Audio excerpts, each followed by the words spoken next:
Hey everyone, welcome to another episode of Behind the Screen. I am your host as usual, Jason Azevedo. This is your semi-spoilerific look behind the DM screen with everything that we do here at RealmSmith. That includes Tides of Wildemount, which we're currently in the season of, or Into the Mist, which is our actual play of Curse of Strahd, which we just finished 3 episodes ago. So glad to have you all here. Tonight we have a very special, awesome edition of Behind the Screen. We're actually taking a look at the legendary edition of Curse of Strahd by Beadle and Grimm. They are a sponsor of ours. They've been for a number of seasons.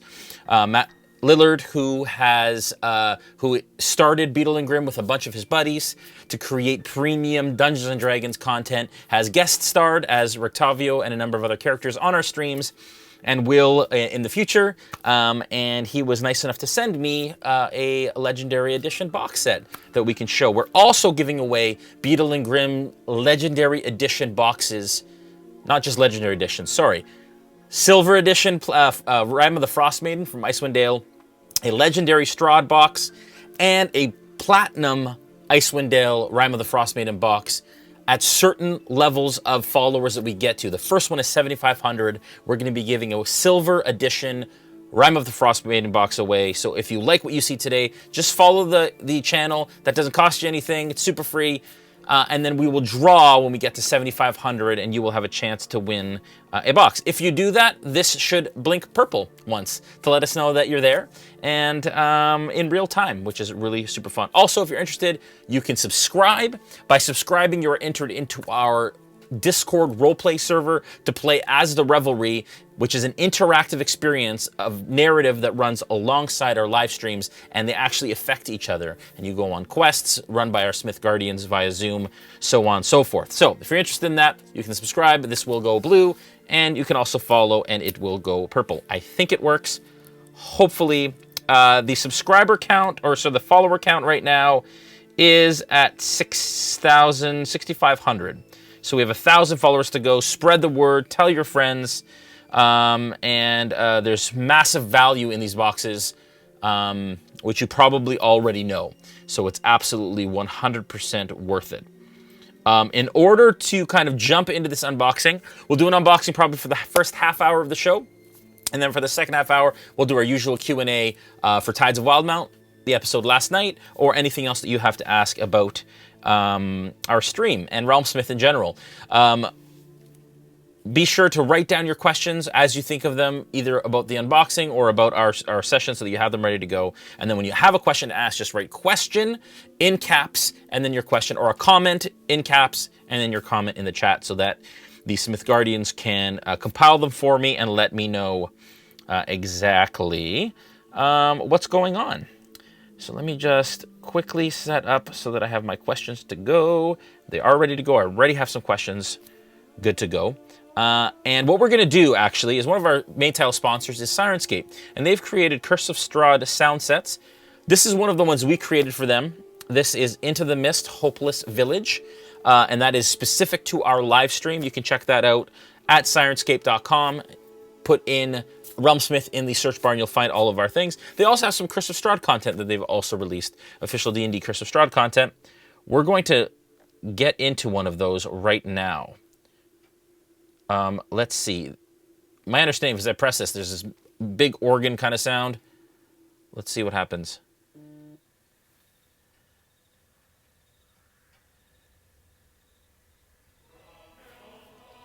Epic. Epic stuff. They've done a really amazing job on these sound sets. Anyways, let's dig right in. You guys ready? Super pumped here. All right, so first things first, we've got the map tube, and hopefully that Syrinscape isn't too loud for my... I feel like it's a little loud right now. There it is. Okay, this is the map tube, and this has all the maps that you need for the Curse of Strahd campaign. We'll maybe open that up last, so let's just put that off to the side for a second. These are all the finger puppets, and I haven't actually seen these yet. That music is loud. We're going to turn that down just a bit. All right. So I'm going to open these up first because these are really fun. Let's just lead with the funness. So these are, and there will be some spoilers for Curse of Strahd, just so you know. The bag says, "Is no fun, is no Blinsky" on the bag. How awesome is that? And these are to represent, or supposed to represent, Blinsky's toys, which are part of the narrative and the campaign. So they've created all these awesome little finger puppets. How freaking cool are these? Hang on, I'm going to try and zoom here a little bit so we can show these nice and close. We've got this awesome new PTZ camera that we can do all this fun stuff with. Okay, so here is the awesome Strahd finger puppet. I'll put that on and I can... How great is that? It's so fun. And they're really well made. Really well done. They got Beadle and Grimm on them. So cool. Okay, so that is Strahd. Then we've got I think this is a zombie cleric. Who's so cool. Little zombie cleric. This is the bride. I won't give away too much, but there is kind of an undead bride. Werewolf. And kind of a jester. How cool is that? And of course, the bells on his hat ring. So cool. So those are the finger puppets that come with the box, in the box set. Zoom out a bit more here. We're going to open up this box. I'm really excited to dig into this because we've gotten pieces, as you've seen on our stream, like bits and pieces of things that come in the box, but we haven't gotten anything, we haven't got the full box experience just yet. So I'm super pumped to open that up. So let's pop that. I haven't even opened this yet. As you can see, there's still bubble wrap in it. All right, so let's put this box aside. Really nice glossy box it comes in. All right. Starting off, we've got a little pamphlet, it looks like. And in this pamphlet, what's in the box, it tells you all of the cool things in here. And there's a little note from Bill, Charlie, John, Matthew, and Paul. And it talks about Beadle and Grimm and what they do. But this is basically like a menu of sorts for what is actually in the box. So we got that, very helpful. Good to know.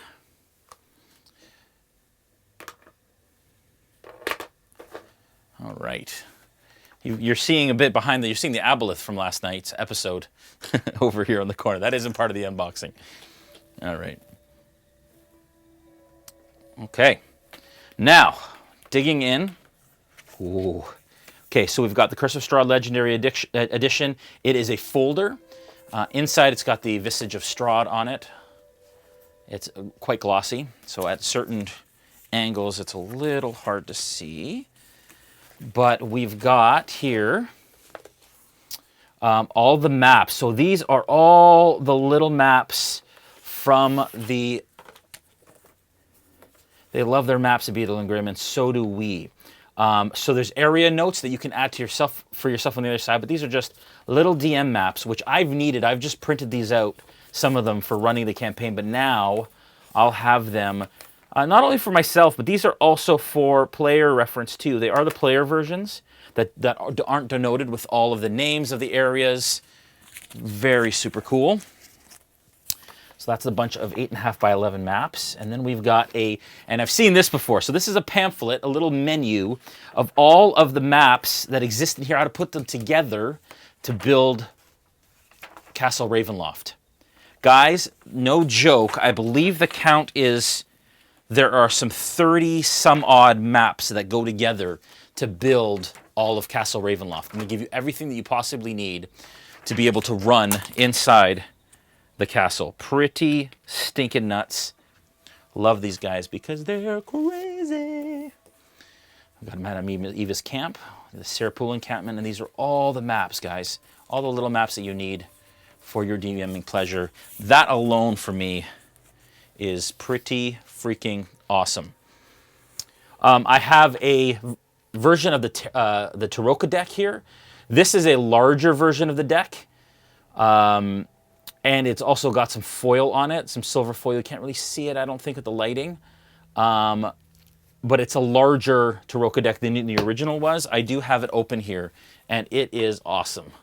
I have not used it yet in-game, the larger one, but we did use the smaller one, of course. But this silver foil on it is really, really nice, too. We also have, so some of the stuff you have seen on stream, some of it you haven't. Now look at this big mass of creature cards. That is just a huge amount of card stock. And what we have here, I'm actually going to open it up. And these are super, super fun and cool. Basically what they are is they are monster cards for quick reference. And we'll be using these. I can't wait to use all of this stuff next season of Curse of Strahd. But basically what you have here is monster cards for all the monsters that exist in the game, in the campaign. For example, the Grick, my party will know it well. They actually didn't face it. They actually evaded the Grick. The cool thing about this, folks, check this out, is they're bifolded, folded in two, so that you can put them on your DM screen, like so. So in this case, I can have the players see what the creature looks like, and you folks at home on live stream. But then all of the stats that I need for the Grick are on the back of the thing. How cool is that? Very smart, very well done. Love that. And basically all that you need for the entire campaign is in here, including Irina. But we all know what happened to her in our campaign. No spoilers. Okay. Because I know some of you are still going through it. Okay, so what do we got here? So this is a whole bunch of stuff. We've seen some of this before. We haven't seen all of it.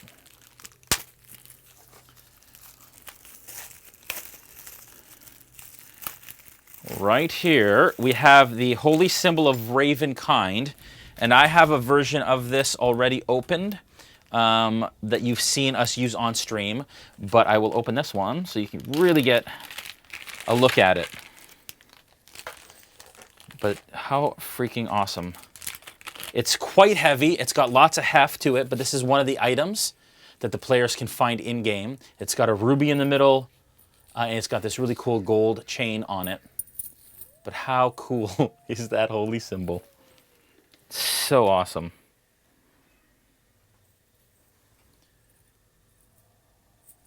Really, really great. Then, these are one of my favorite items in the box. Strahd coins, and we'll take one out here. They're all individually wrapped inside of this little pouch. Even the pouch has the Strahd symbol on it. Stinking awesome is this. You open this up, and you've got the, you know what, I'm going to zoom in a little bit so I can show you real up close what these look like. So you can see lots of detail on them. So on one side, you've got the crest of Strahd himself, the Von Zarvich crest. And then on the other side, you have the visage of Strahd. And of course, it's embossed.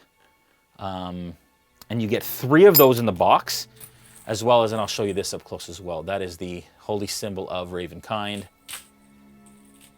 It's awesome. Really, really cool. Okay. Now, I haven't seen the rest of the stuff that came in this little package here. That came with the other 2 items here. Zoom out a bit. These look to be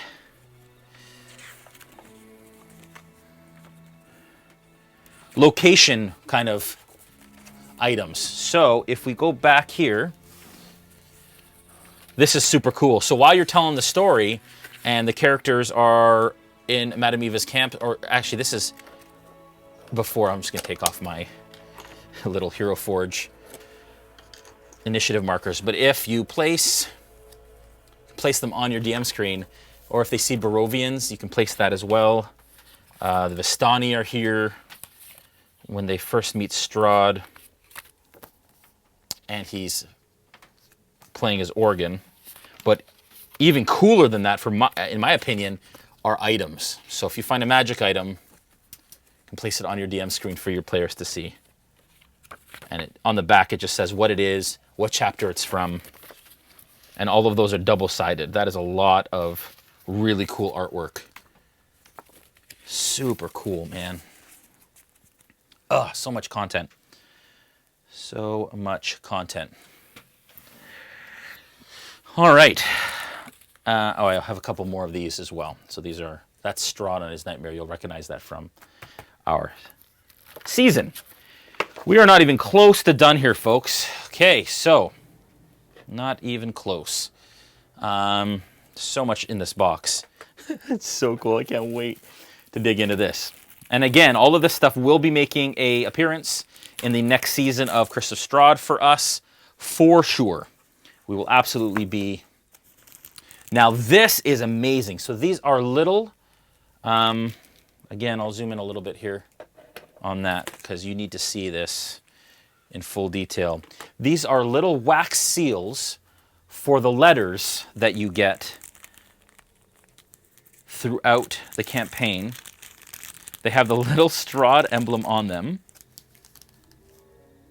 Oh, gotta get even closer than that because you can't see the detail.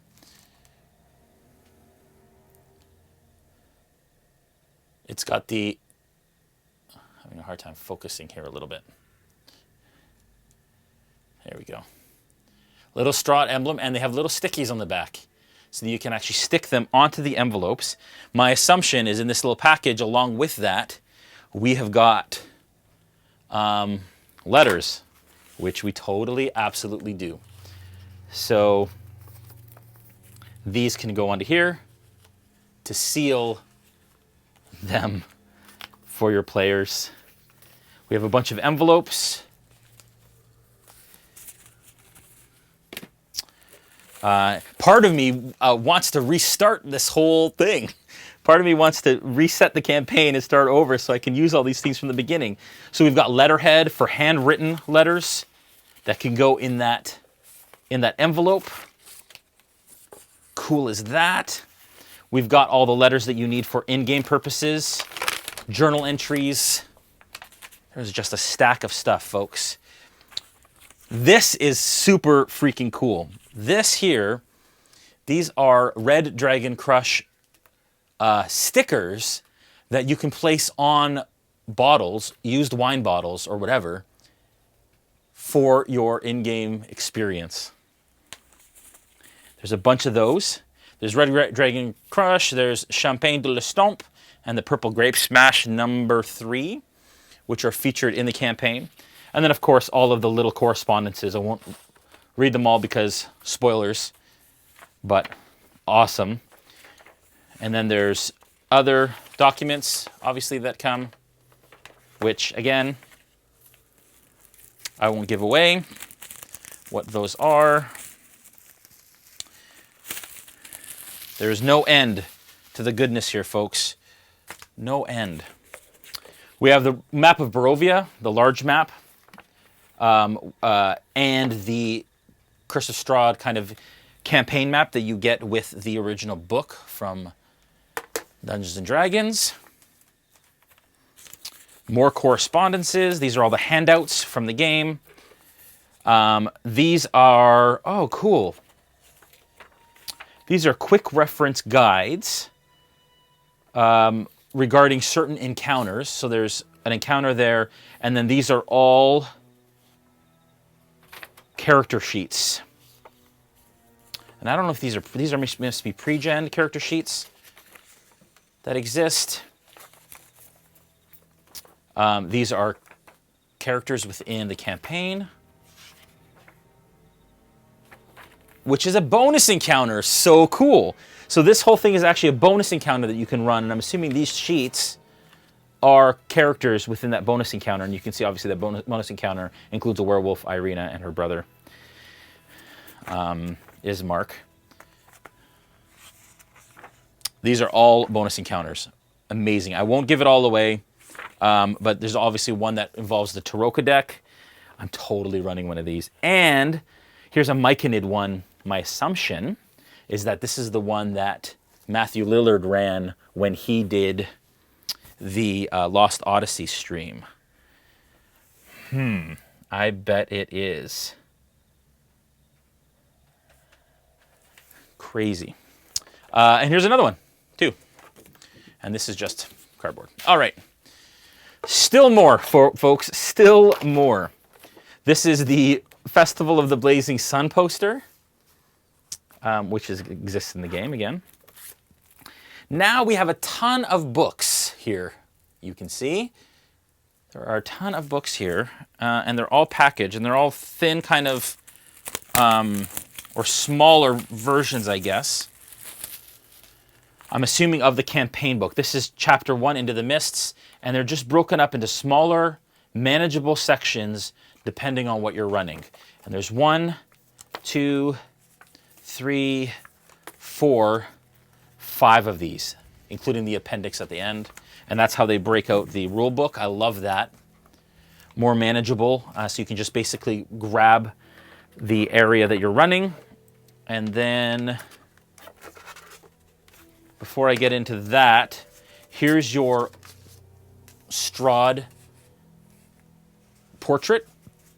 And yeah, my assumption is, how cool is that? That is his stat block. So just specifically for Strahd, they added a special black kind of mat, which you can place over your DM screen while you're DMing. Then, of course, no Beadle and Grimm box would be complete without a DM screen. And this here is smaller than the one I have, so you won't be able to see it behind it. But it's got really great things in here, including important Barovians, Barovian names, random encounters in it, which I will probably use during our next season of Into the Mist. There you have it, folks. All of, like, you can just see the mass of stuff that exists that I've opened up on our table here. I'll just zoom out a bit so you can see, including my McDonald's cup over there. Don't let anybody see that. Just a mass of material that you get in this box. Oh, the maps. Jeez, I haven't even opened the maps yet. These are huge. I've shown some of them on stream because we did get some of them. But folks, just so you get... Oh, and there's some rolled up parchment letters as well. I won't open those because, again, spoilers. But just so you can see, that is how thick the amount of maps that you get in this roll and in this box. Look at this. So these are play maps, so to scale maps that you can use miniatures on and run your players through. I'm going to just kind of spread this out here. Move that box there. Look at that. So these are the, that is a Castle Ravenloft map. What I'm going to do is I'm going to scroll down just a touch here so we can, whoa, too far. You're seeing all of my post-session disaster. Okay, here we go. So we've got all of these wonderful maps for all of the areas within Barovia, including all of the maps that you need to run Castle Ravenloft, folks. It's insane. I'm not sure how many. It's 30 plus maps for sure. I want to say 34 or 32. I can't remember exactly how many, but unbelievable value in this box, folks. So those are the larger maps. And then they also have some smaller maps as well to run kind of some of the smaller areas. Anyways, just a ton of stuff. That is your Beadle and Grimm Legendary Edition box for Curse of Strahd. It is so great. So great. And again, like I said, I cannot wait to run it myself and use all of this stuff in our next campaign. And again, we're giving away this box if we get to 10,000 subs. So folks, definitely subscribe and follow. All you have to do is follow in order to be entered and be a follower when we draw.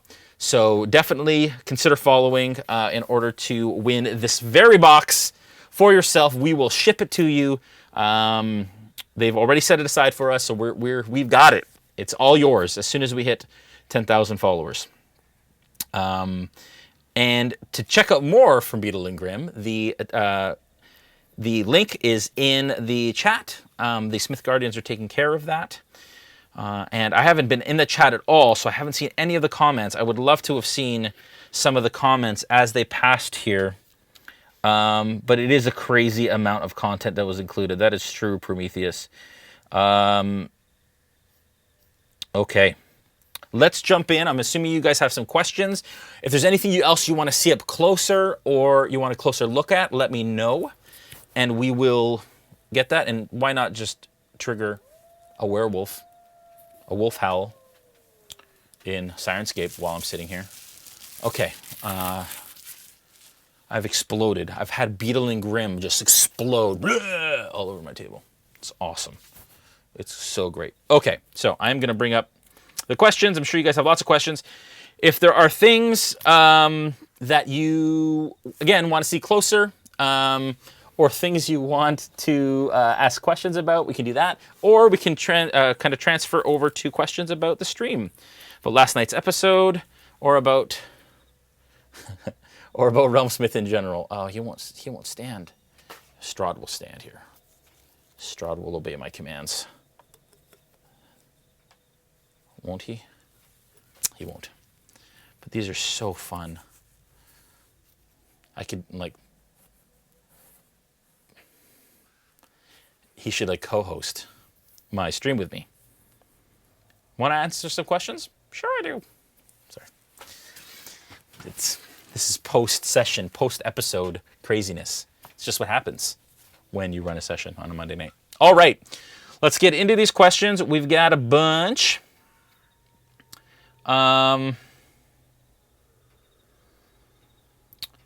December 8th. We've got a bunch already, so let's go right into it. Night Road says, hey, your hey everyone puts a smile on my face every time. Aw, that's so sweet. Thank you, Night Road. And I didn't say that we released our next version of the guide to the Revelry. So for you to roleplay and do everything that the Discord allows us to do, including salvaging, and I mean, it's crazy. But basically, we have daily tasks that you can do as pirates to make money, to gain treasure, to treasure hunt, to do all of that kind of stuff on a daily basis within the Discord, which you get virtual gold for that you can then spend in the Sundry Square. It's madness, folks. It's great. If you're into it, consider subscribing, and you'll be able to do that. That just got released last night, so you can head to our Discord to check that out. Link is in the chat. Roman Wolf 007 asks a question for next time. If someone ran a one-shot, what type of Revelry pirate would you make? Ooh, no, I'll answer that this time. What type of Revelry pirate would I make? Probably, I'd like to make a caster, because I haven't actually played a caster much, other than all the NPC casters that I play. But as a player character, I haven't. So I think I'd like to make a caster of some sort. And maybe just a true wizard, like some sort of weird race true wizard, I think. Jayladoon says, it is awesome to watch and really appreciate the close access. It is awesome to see the curated interactions. You do a great job as a DM. Thank you, Jayladoon, who is also, or Jalaidun, who is also a member of our Revelry, as well as, actually most, I guess, watching would be members of the Revelry as well. Would it be possible to get a copy of the Dark Toe map? The town would love to print it out and put it on my wall. Yeah, guys, absolutely. I'm surprised you can't get it from the Discord. Can you not download that image? If not, I can upload a high-res version. I haven't uploaded it yet, just as an image, have I? It's just part of the document. I will upload that ASAP. And if I forget, the Smith Guardians will remind me. But we can absolutely send that to you. I will send you the most recent version, and we will pin it in the documents archive within the Discord. And they're talking, for those folks that don't know what we're talking about, I have created the interior map of Darktoe, where the Sundry Square is, what leads to the Throne Roost, and all of that kind of stuff. The Bloated Cup, all that. Antipodian D20 asks, what is your top 5 hints for a DM to go from DMing tabletop to DMing on a live stream? Interesting.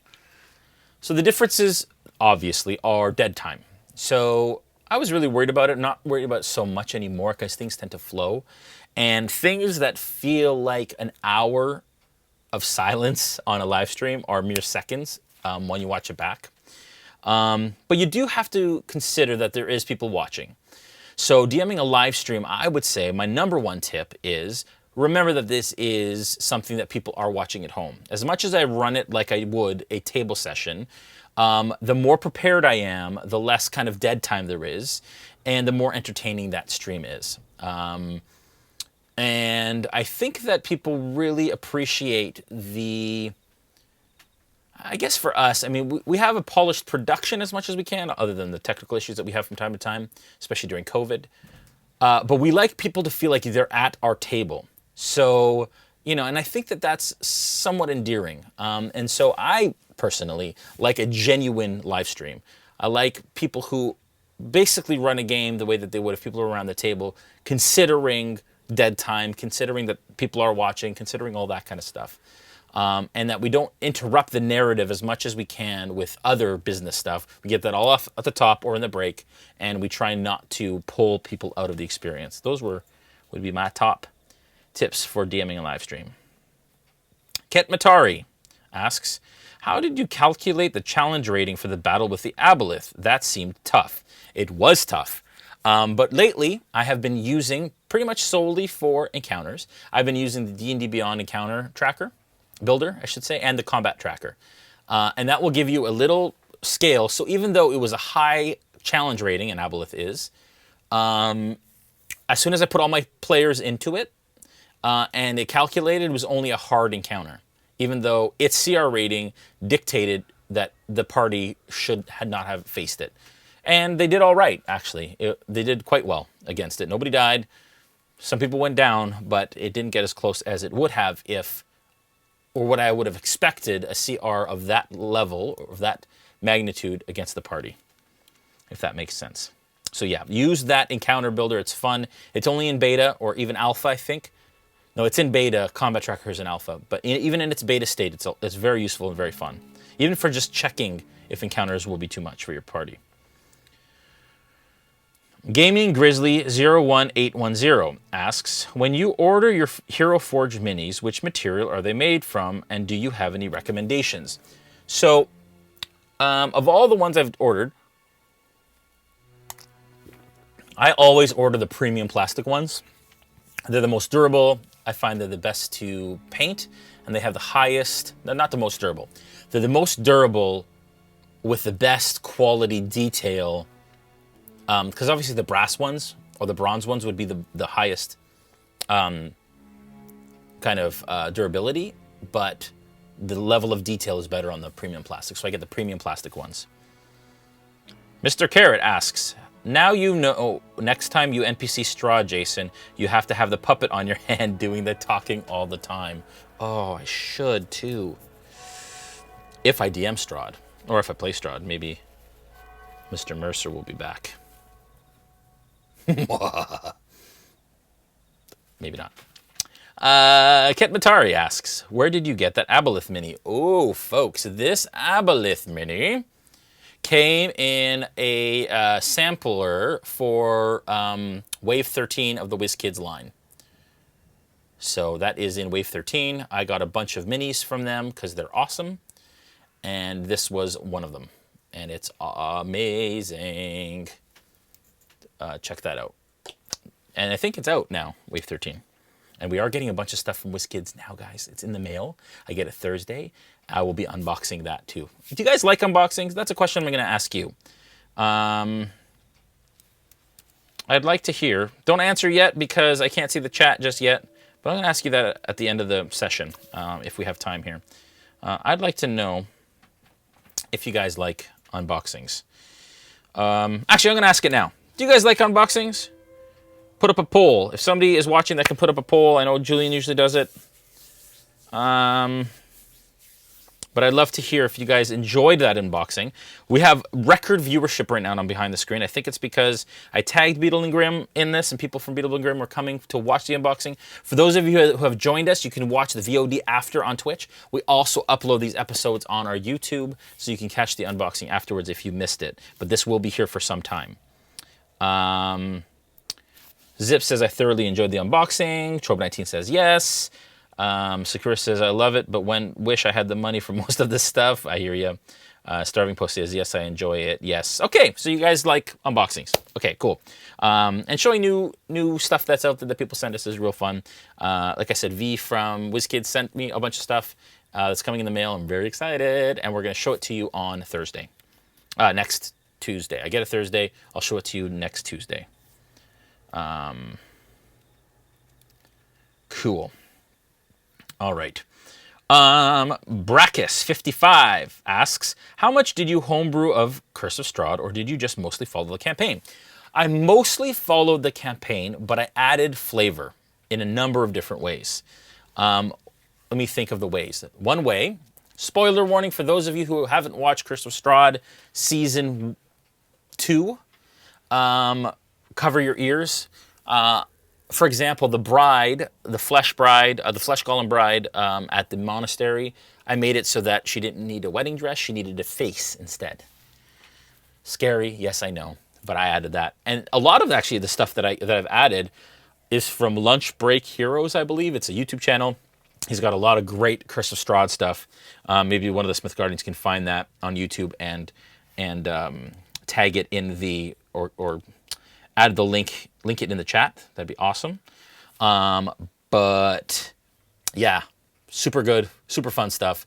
That is one of the ways that I've changed it. So I'm doing it pretty much as is, but I'm adding my own flavor, just so it feels new to those who have played it and who have read the book before.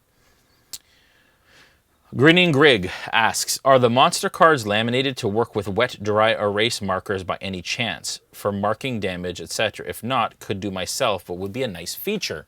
Great question. Let's grab one. These are not the monster cards. These are the monster cards. I wouldn't suggest it. So they're a satin finish. My assumption is white erase would affect it. So I would not suggest it. So you may want to do it yourself if you wanted to do something like that. But they're really great quality. Really nice feel to it. What's the model of your PTZ camera? Great question. I don't know. That is a question. That's an answer that we're going to have to get to you. I know it's a 4K PTZ camera. And it's right there. And it's awesome. Kevbot Falcon Hammer asks, do you have any plans on bringing the painting tutorials back? I've been holding on to Storm Giant for a few months, hoping for a painting guide for it. I know! We're trying to figure it out, folks, where we're going to go with all of that. We want to put maybe a new spin on it, but we are in the midst of creatively deciding what we're going to do with Nolzers and how we're going to... The viewership on a weekly basis wasn't as high as we'd like, so we'd like to maybe repackage it, recreate it, and then launch it again. But we'll keep you guys in mind. We were talking about it actually this week. Myself and my partners were discussing what we want to do with Nolzers and that whole side of our experience. JCLC asks, do we know the characters' alignments? Yesterday there were a couple of might be slightly evil moments. I know. There is an overlay on Twitch, and you can access their character sheets, and you can click on them. I don't know if their alignments are listed there. Some of them don't have alignments listed, and I'm assuming that's probably intentional because they don't necessarily want people to know what alignment they are, other players to know what their alignment is. For me as well, I'll be honest, alignment to me is just a guide. It's not a definite for me, because I like our characters and our players to act as the circumstance and narrative and campaign dictates to them. and how would their characters react? Not based on an alignment. Oh, I'm lawful good, so I shouldn't do that. Well, that's not really realistic. You know, how many of us are just lawful good? How many of us are just neutral? How many of us are just lawful evil? There's so much depth to the human soul and spirit, I guess, and kind of what we do as humanity. And so for me, alignments tend to pigeonhole a bit too much, but tend to act as a guide more than an absolute, if that makes sense, in my campaigns. Comment. It only shows alignments to the DM, not to anyone else. There you go. Yoke Bunny asks, how does paint hold up on plastic Hero Forge minis? Awesome, but you do need, I suggest you do add a primer. So Vallejo has an amazing spray primer that you can use, or any other miniature paint primer will work great on that. I use a gray because it's a good mid-tone. Sometimes I use black, but I've been using gray lately, especially for my Hero Forge minis that I paint for the stream, because, yeah, it just works really well that way. Jeff Trout asks, question regarding the books, as durable as hardback. Are the books as durable as a hardback? So no, they wouldn't be, obviously, because they are paperback, but they're still pretty durable. I mean, it's pretty great. It's the same quality as the pages inside look just like the pages from the hardback. But I like the idea that you can just grab this on your table so you're not flipping through the big hardback book. And this has chapter 1, 2, and 3 in it. So it's got all you need for 1, 2, and 3. So no, not as durable as a hardback, but still really well put together, really well made. A question from 3nigma79. Would RealmSmith consider another campaign to run with another player DM and Jason playing? Absolutely. We've talked about it. We've talked about Brandon coming back. Brandon, Dungeon Master, who plays Sterling, of course, in Snow.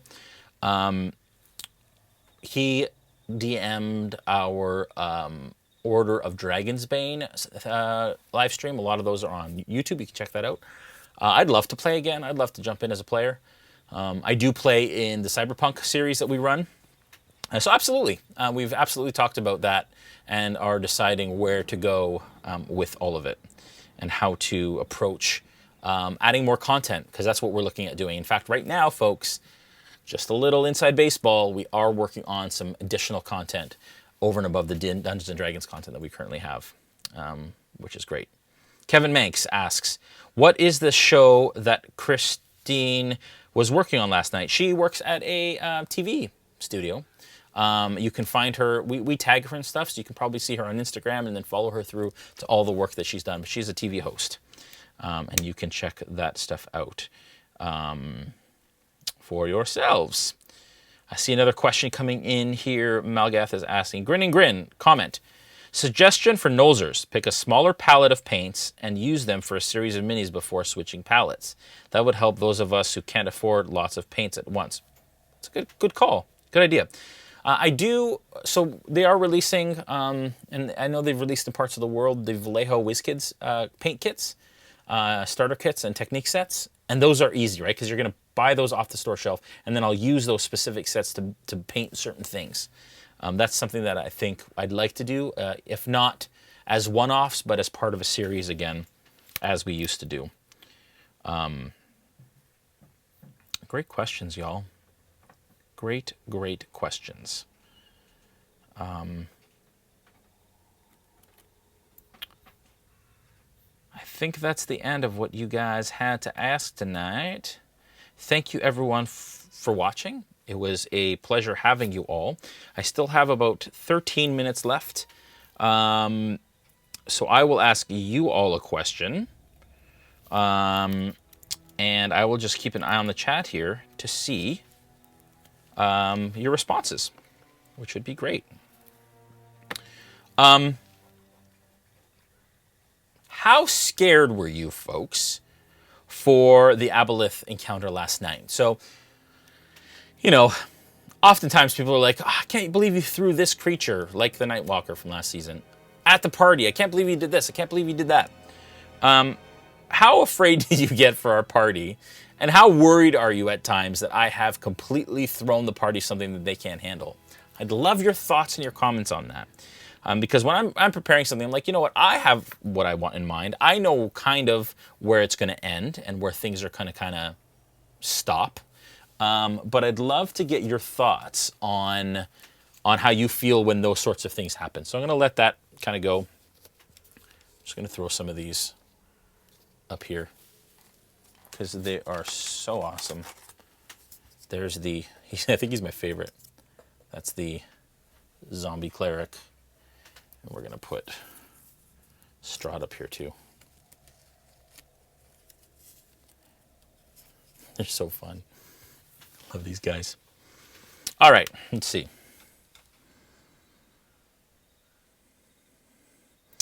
Jeff Troot says, I thought it was going to be a TPK. I was freaking out at the aboleth. Kit Matari says, Ziff says, I'm still afraid of those tentacles coming out of the wall. Oh, yep. Tune in Monday. Denying Win says, I always expect Dave to die on that kind of encounter. He has a knack for doing that. If they had all focused on taking the aboleth out, it would have been all right. But the infighting and unsureness in the party made it more difficult. Roman Wolf, very good, very good. In fact, if they had kept rowing and not stopped, they would have got to the other side faster. But you're deciding, right? Night Road, I used to freak out all the time, but after the first Tides season, I am less panicky. And just to know, folks, I didn't purposely not hurt them or TPK them. I ran that encounter the way I was going to, and whatever happened, happened. Plaid Introvert says, I have faith in you as a DM, however, sometimes question some of the party's strange decisions, i.e. jumping down an elevator shaft. Yeah, me too, folks. Welcome. It creates drama.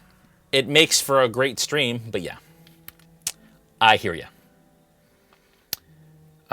Maverick 2 says, afraid last night, not really. I was surprised to hear about the legendary actions, though, mostly because the players didn't seem that scared. I know. And that's another thing, too, about our party is I think they're learning that things could get dire quite quickly. Kevin Mank says, I'll have faith in the party. You haven't killed them yet. Tam Good says, Sakura says, as soon as I figured out what it was, I thought you took a page from Julian's love of TPKs. Love you, Jules. Julian does like to kill players, that's for sure.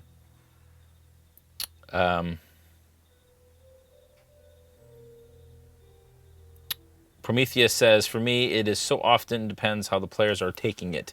When they start feeding, acting in a helpless way, it raises my stress level loads. Me too sometimes. I'm like, I didn't expect, oh dear. Haven't had a massive moment like that where it's led to deaths, but it's come close a couple times. PTG Mock says, my biggest concern regarding the aboleth was the fact that they were finding it right after having to deal with the planking and the revelry caps. Felt tough given the conditions. True. They were just coming out of that. But they came through that pretty unscathed. And again, other decisions that they made during that time made it easier for them, actually. They made some good ones, including Yana with that clinch of a immovable rod. Was great. Maverick 2 says, let's be real, don't we just expect Dave to die? Moose 227 says, you let Pelunk Rock live sliding down a chain. No one will ever die if he didn't. Yes and no. So again, he kind of grabbed it. He came down. He took damage. And there was an echo that stopped his fall. I figure it's like sliding down a rope. And he took damage from it. So if it was a free fall and I let him live, different story. Different story. Anapodian says, I was at work and could not really watch. I did, however, sneak in, and it was right in the middle of the action. I was like, nope, and left the Twitch watch. I don't mind spoilers. I'm watching BTS, so hey.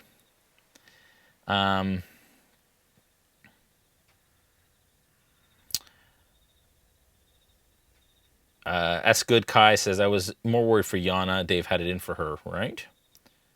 Finke says, I thought it was going to be bad as they seemed to be half running, half fighting. I was concerned for the ones who stood to fight, as you should have been.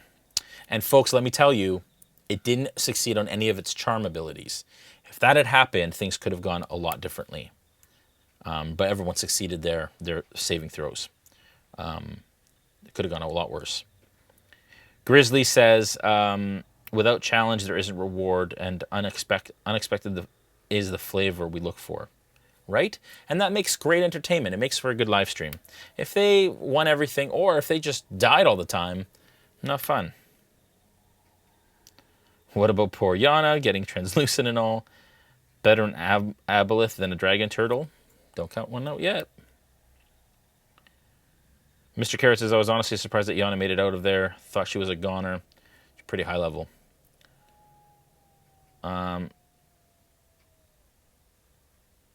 Sorry, but I keep staring at those puppets. Nolzur's Marvelous Puppets show about dressing up finger puppets in different robes. Like that. I can't believe Bacalhau being so ruthless, right? Bacalhau's got a dark side, folks. Clearly. Yokai Bunny says, the infighting concerned me. The CR of the creature concerned me. I'm sure you set it up with the party's strengths in mind. However, they weren't working together, and that stressed me out. And it always does to me, too. When they start to kind of like split the party or infight or get distracted by the things and not focus fire, I get worried often. Question from Roman Wolf. Was there a chance the lift would have broke if they all got in or on top? Very possibly. And I had certain tables and rules for that if that happened. Denying wind. More like we are looking forward to Dave's character to die. It's like a running inside joke. Yokai Bunny says, I was concerned the party wasn't taking the aboleth more seriously. Yep. Agreed. And Sakura says, Bacalhau was just protecting his lady, which is true. Well, folks, it's been a great episode again. Make sure that you check out beadleandgrimms.com for all of your campaign needs. They have incredible premium boxes. Definitely support them. They're awesome people. Salt of the earth kind of folks. And I can honestly say that Matthew Lillard is not only a sponsor of the show, and Beadle and Grimms is not only a sponsor of the show, but he's also a dear friend. He's an incredible guy. Salt of the earth kind of dude. So we love having him on our show. We love having him a part of it. And we see Dungeons & Dragons very similarly, us and the folks at Beadle and Grimm. We like to do things similar, which is unadulterated immersion. And you can tell by what they've done here. This takes a lot of work and creativity and passion for the game that we all love. So definitely check them out. It is money well spent. I will tell you that for sure. And again, if you haven't followed us yet, make sure that you follow our channel, twitch.tv/RealmSmith, so that you can be entered to win this very box when we hit 7,500 followers. Please tell your friends. Please bring your friends to the channel. Spread the word. Spread it on socials. Tell the world, and you guys have a chance of winning. I love you all. Stay safe during this crazy, crazy time that is COVID. And we are staying safe here. We're trying to stay healthy, and we're trying to stay smart about our choices, wearing our masks, and all that fun stuff. We will see you Thursday for Player's Table with Joel Auger. I'm sure he'll talk about last episode and all of that fun stuff. And then Monday for the next episode, episode 4, believe it or not. We're a third of the way through the season, folks, as of Monday.